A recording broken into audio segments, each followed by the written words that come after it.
Assalamualaikum warahmatullahi wabarakatuh. Halo teman-teman, kami dari kelompok 3 akan mempresentasikan materi kepemimpinan dalam perusahaan.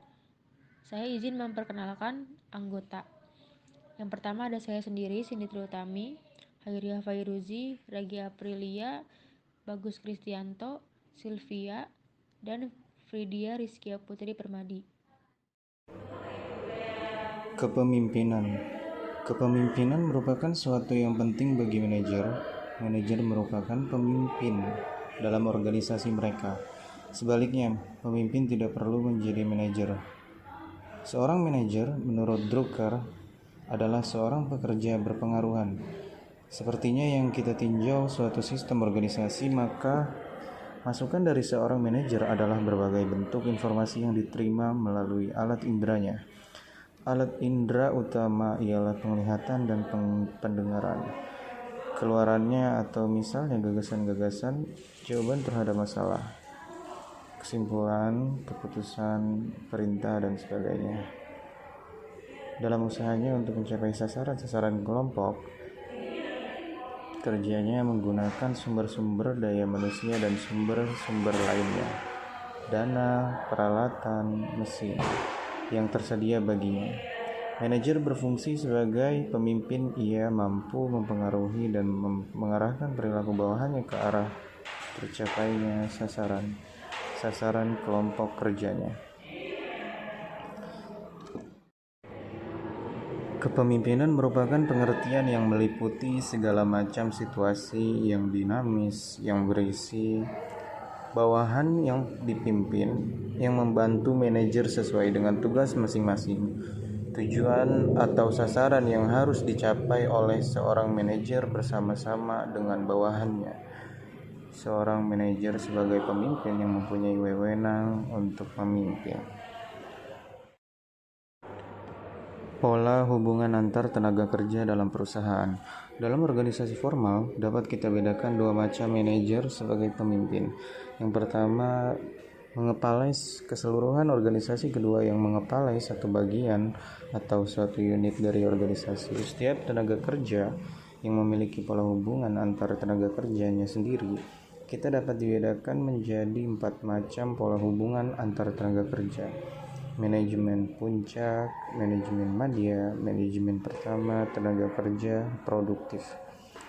Pola hubungan antar tenaga kerja tingkat manajemen puncak. Manajer puncak biasanya lebih banyak berhubungan dengan orang-orang yang bekerja di luar organisasi perusahaannya, seperti pejabat pemerintah, manajer puncak organisasi lain, dan para nasabah. Manajer puncak secara langsung memimpin bawahannya, sedangkan para manajer madya lebih banyak secara perorangan. Secara tidak langsung memimpin keseluruhan kelompok tenaga kerja yang bekerja pada perusahaannya. Pola hubungan antar tenaga kerja manajemen madya. Manajer madya mempunyai hubungan dengan atasan, rekan setingkat, dan bawahan yang semua menduduki kejabatan kepemimpinan. Manajer madya merupakan penghubung yang sangat penting dan kreatif antara tingkat-tingkat manajemen rendah dan tinggi. Ia meringkaskan data yang datang dari bawahannya untuk dilaporkan ke atasannya. Kepemimpinannya lebih berat, perorangan lebih banyak menghadapi manajer bawahannya secara sendiri-sendiri daripada secara kelompok. Pola hubungan antar tenaga kerja tingkat manajemen pertama. Manajemen pertama juga berperan ganda sebagai atasan, bawahan, rekan, dan wakil perusahaan. Bedanya ialah bawahannya bukan memegang jabatan pimpinan. Manajer pertama juga disebut tenaga kerja yang berada di tengah, the man in the middle, antara manajemen dan para pekerja, tergantung dari jenis pekerjaannya. Meja pertama menghadapi bawah Anda secara perorangan atau kelompok. Pola hubungan antar tenaga kerja tingkat tenaga kerja produktif. Tenaga kerja produktif menduduki jabatan terendah dalam organisasi perusahaan, berhubungan dengan rekan dan atasannya saja. Peran utamanya ialah sebagai bawahan. Ia hanya dapat melihat ke samping dan ke atas saja.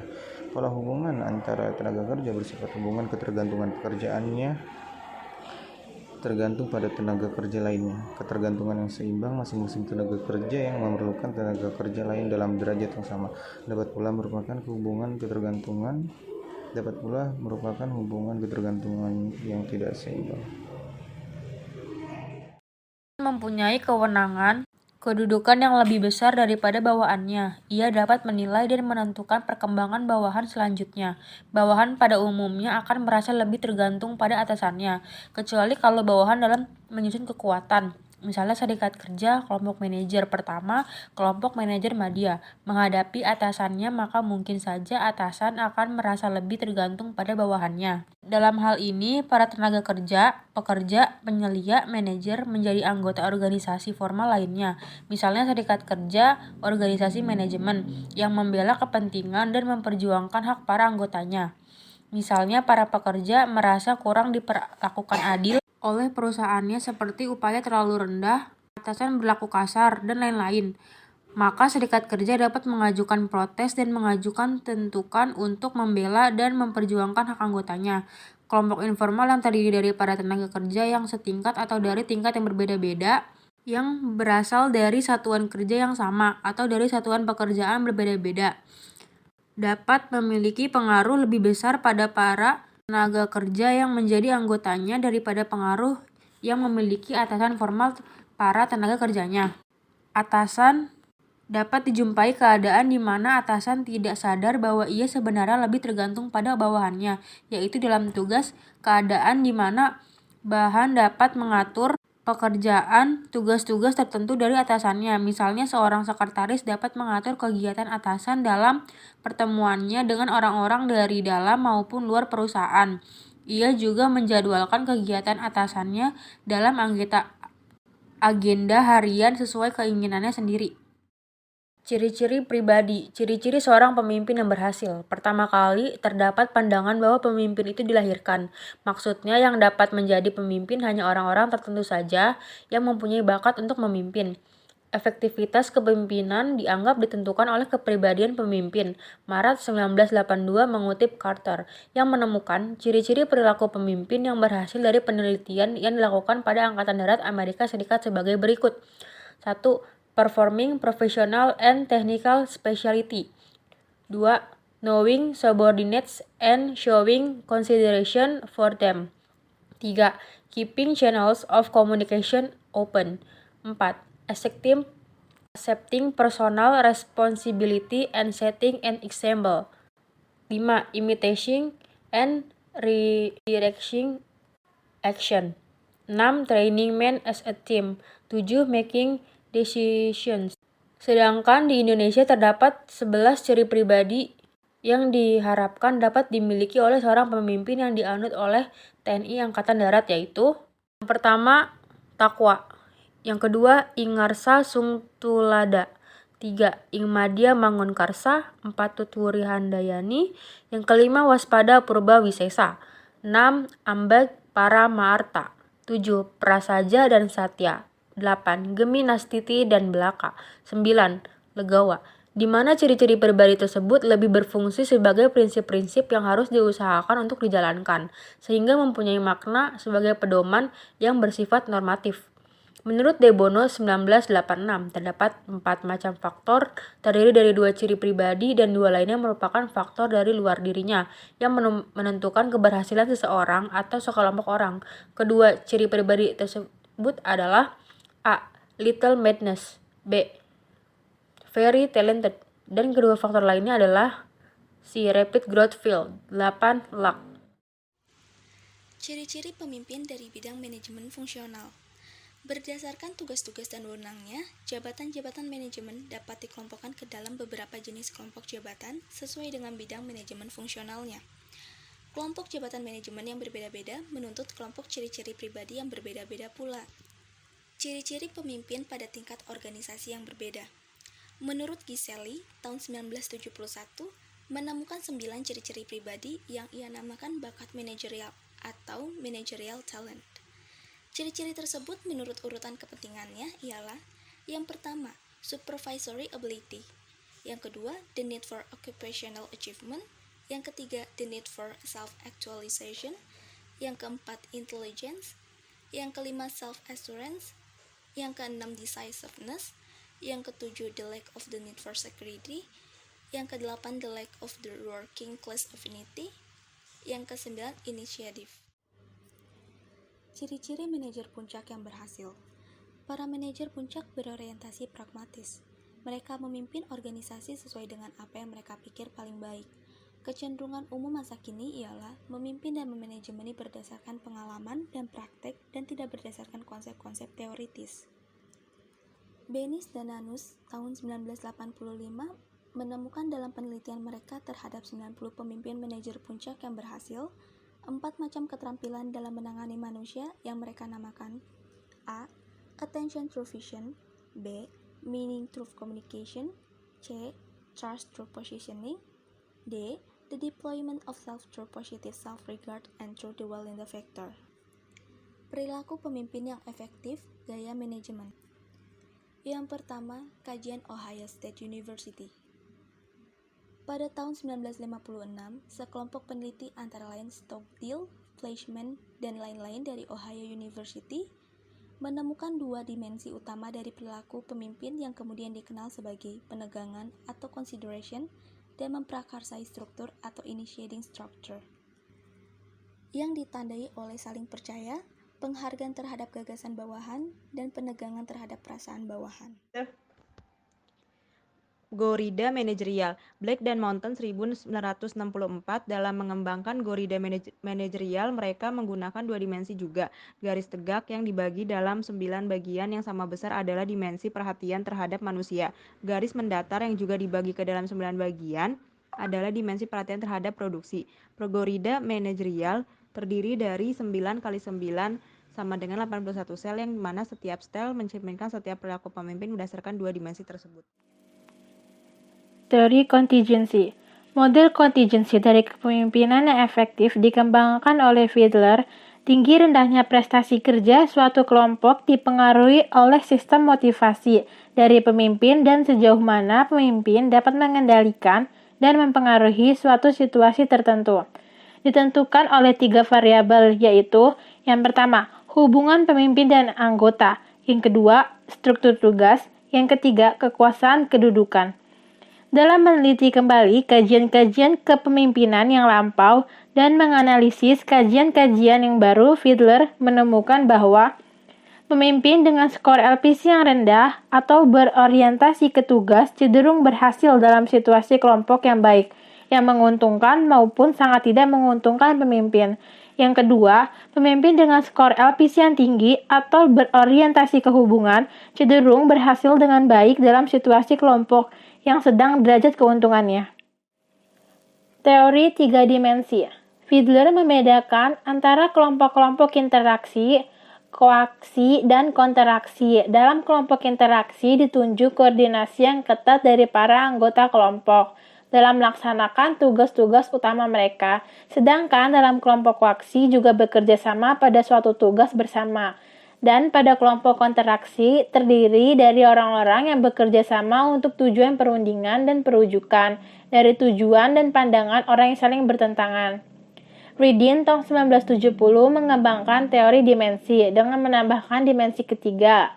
Pada dimensi dari orientasi tugas atau OT dan dimensi orientasi hubungan atau OH, ia menemukan 4 gaya dasar dari perilaku manajerial, yaitu pertama, spirited atau perilaku OT dan OH digunakan sedikit sekali. Yang kedua, related, perilaku OH yang utama digunakan. Ketiga, integrated, perilaku OT dan OH banyak digunakan. Keempat, dedicated, perilaku OT yang terutama digunakan. Seorang manajer harus mencocokkan gaya dasarnya dengan kebutuhan atau tuntutan dari situasi gaya dasar related. Misalnya, jika digunakan dalam situasi yang sesuai dinamakan gaya developer, sedangkan jika gaya dasar tersebut digunakan dalam situasi yang tidak sesuai, maka gayanya akan diberi nama gaya missionary, gaya manajerial. Reading mengajukan konsep-konsep style flexibility versus style drive, style resilience versus style rigidity. Manajer yang berhasil mengubah-ubah gaya manajerial sesuai dengan tuntutan situasi yang berubah dikatakan mempunyai style flexibility. Sebaliknya, jika bergantian gaya tidak sesuai dengan situasi yang berubah, maka dikatakan bahwa manajer mempunyai style drive. Dalam situasi di mana rentang perilaku yang sempit adalah yang sesuai, maka manajer yang mempertahankan gaya dasarnya yang mempunyai fleksibilitas rendah dikatakan mempunyai style resilience. Sebaliknya, jika situasi yang menuntut satu rentang perilaku yang luas, maka manajer yang mempertahankan suatu gaya dasar dikatakan mempunyai style rigidity. Ridin menyarankan agar para manajer dilatih dalam 3 keterampilan, yaitu yang pertama, situational sensitivity skill atau keterampilan menanggap situasi. Yang kedua, style flexibility skill, keterampilan menentukan gaya. Yang ketiga, situational management skill atau keterampilan manajemen situasi. Teori kepemimpinan situasional dikembangkan oleh Hershey dan Blanchard 1982 yang merupakan pengolahan dari model efektivitas pemimpin yang 3 dimensi, didasarkan atas hubungan kurva linear antara perilaku tugas dan perilaku hubungan dan kedewasaan.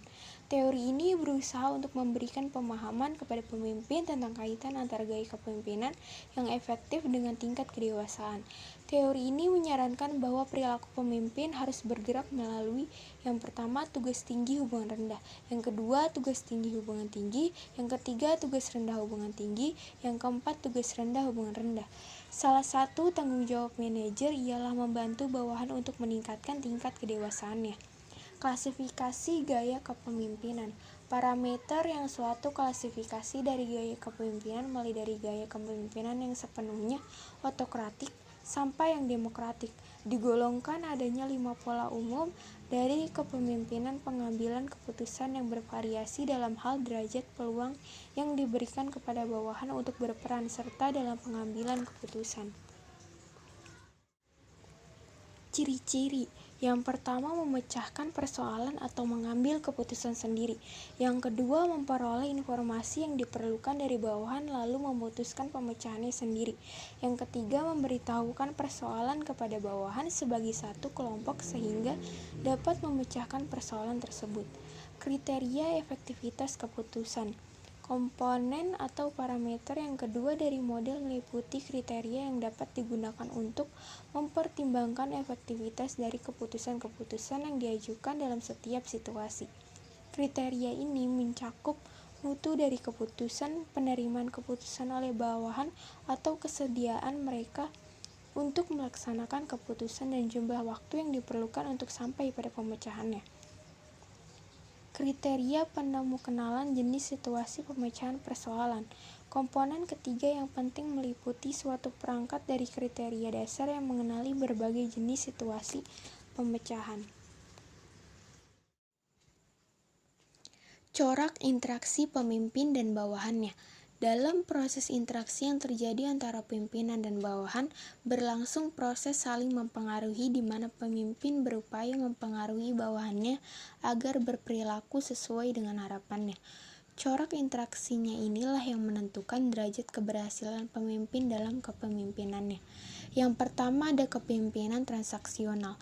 Dalam bentuk kepemimpinan ini, pemimpin berinteraksi dengan bawahan yang melalui proses transaksi. Bass dan Avolio tahun 1994 membahas 4 macam transaksi, yaitu yang pertama contingent reward. Jika bawahan melakukan pekerjaan untuk kepentingan perusahaan yang menguntungkan perusahaan, maka kepada mereka dijanjikan imbalan yang setimpal. Mereka dapat mengharapkan memperoleh imbalan yang setimpal. Yang kedua ada manajemen by exception aktif. Manajer secara aktif dan kata memantau pelaksanaan tugas pekerjaan bawahannya agar mereka tidak membuat kesalahan-kesalahan atau agar mereka tidak gagal dalam melaksanakan pekerjaan atau agar kesalahan dan kegagalan bawahan dapat secepatnya diketahui untuk diperbaiki. Yang ketiga ada manajemen by exception pasif. Manajer baru bertindak setelah terjadi kegagalan bawahan untuk mencapai tujuan atau setelah benar-benar timbul masalah yang serius. Manajer berpandangan bahwa ia belum akan bertindak jika belum timbul masalah atau jika belum ada kegagalan. Bawahan mendapat kesempatan untuk berupaya memperbaiki untuk kerjanya, mengatasi masalah, dan mengoreksi kesalahannya. Yang keempat ada laissez-faire. Manajer membiarkan bawahan yang melakukan tugas pekerjaannya tanpa ada pengawasan dari dirinya. Petunjuk kerjanya seluruhnya merupakan tanggung jawab bawahannya. Pada ciri ketiga manajemen by exception pasif, kepercayaan akan kemampuan bawahan telah menjadi lebih besar, sehingga pengawasan tidak ketat dan atasan percaya bahwa bawahan telah dapat menyelesaikan masalah sendiri. Pada laissez-faire, atasan sudah sudah percaya sepenuhnya kepada bawahan sehingga ia tidak perlu memantaunya lagi. Efektif tidaknya kepemimpinan atasan tergantung pada derajat ketepatan pengenalan bawahan oleh atasan. Bila tepat kepemimpinannya akan efektif. Kepemimpinan transformasional. Interaksi antara pemimpin dan pengikutnya, manajer dengan bawahannya ditandai oleh pengaruh pemimpin atau manajer untuk mengubah perilaku pengikut atau bawahannya menjadi seseorang yang merasa mampu dan bermotivasi tinggi dan berupaya mencapai prestasi kerja yang tinggi dan bermutu. 5 aspek kepemimpinan transformasional ialah: yang pertama, atribut karisma. Pemimpin mendahulukan kepentingan perusahaan dan kepentingan orang lain dari kepentingan diri. Yang kedua, inspirational leadership or motivation. Pemimpin mampu menimbulkan inspirasi pada bawahannya antara lain dengan menentukan standar-standar tinggi, memberikan keyakinan bahwa tujuan dapat dicapai. Yang ketiga, intellectual stimulation. Merasa bahwa pimpinan mendorong mereka untuk memikirkan kembali cara kerja mereka, untuk mencari cara-cara baru dalam melaksanakan tugas, bahasa mendapatkan cara baru dalam mempersepsi tugas-tugas mereka. Yang keempat ada individualist consideration, bawahan merasa diperhatikan dan diperlakukan secara khusus oleh pimpinannya. Yang kelima ada idealist influence, pemimpin berusaha melalui pembicaraan pengaruhi bawahan dengan menekankan pentingnya nilai-nilai dan keyakinan, pentingnya ikatan pada keyakinan, perlunya dimiliki tekad mencapai tujuan, perlunya diperhatikan akibat-akibat moral dan etik dari keputusan yang diambil. Beberapa penelitian telah dilakukan di Indonesia tentang kepentingan transaksional dan transformasional, antara lain juga kaitannya dengan aspek-aspek kewirausahaan. Prasetyanti 1995, Rufus Patibutun 1996, dan Munandar dan Rufus Patiwutun 1967 menemukan dalam penelitian mereka bahwa para karyawan dari bank-bank dengan peringkat tinggi dibandingkan dengan para karyawan dari bank-bank dengan peringkat rendah mempersepsikan pimpinan mereka memiliki ciri-ciri pemimpinan transformasional yang lebih jelas dan kuat. Sekian dari kami. Apabila ada kekurangan, mohon dimaafkan. Wassalamualaikum warahmatullahi wabarakatuh.